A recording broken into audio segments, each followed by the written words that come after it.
नमस्कार, मी Indira. Top news मराठीमध्ये आपलं स्वागत. एक नजर स्पीड न्यूजवर. जम्मू काश्मीरमध्ये यात्रेकरूंच्या बसचा भीषण अपघात, 20 ठार तर 30 जखमी. प्रशासन घटनास्थळी दाखल. महिलांना आरक्षण द्यायचं असतं तर आधीच दिलं असतं. खासदार प्रणिती शिंदे यांची केंद्र सरकारवर जोरदार टीका. महिला आरक्षण आणि मतदारसंघ पुनर्रचना याचा संबंध काय? खासदार सुप्रिया सुळे यांचा सवाल.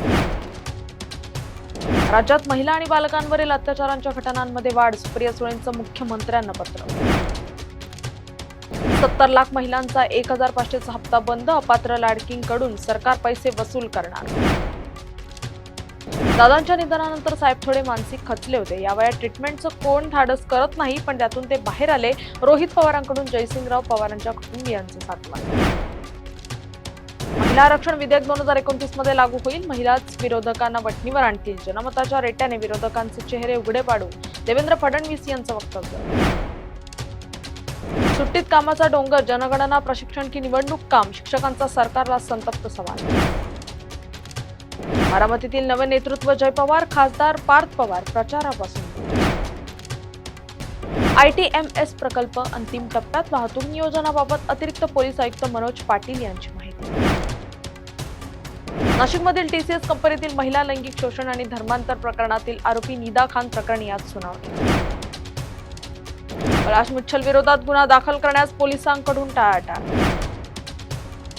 संस्कृत देशाचा आत्मा, सर्वांनी संस्कृत शिकायला हवी. सरसंघचालक मोहन भागवत यांचं देशवासियांना मोठं आवाहन.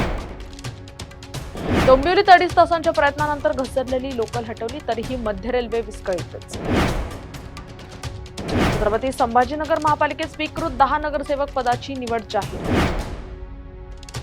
परतवाडा प्रकरणातील आरोपी अयान अहमदची इंस्टाग्रामवर प्रचंड क्रेज, अटक होताच फॉलोअर्स धडाधड वाढले. जळगावच्या सराफ बाजारात सोने आणि चांदीच्या दरात घसरण.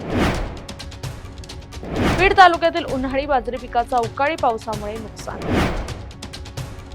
राज्यात आजपासून वादळी पावसाचा प्रभाव वाढणार, बहुतांश जिल्ह्यांना हवामान विभागाकडून येलो अलर्ट. टॉप न्यूज मराठीच्या टॉप स्पीड न्यूज मध्ये आता इथेच थांबूयात. ताज्या बातम्या आणि घडामोडींसाठी पाहत राहा टॉप न्यूज मराठी. आपला महाराष्ट्र, आपली बातमी.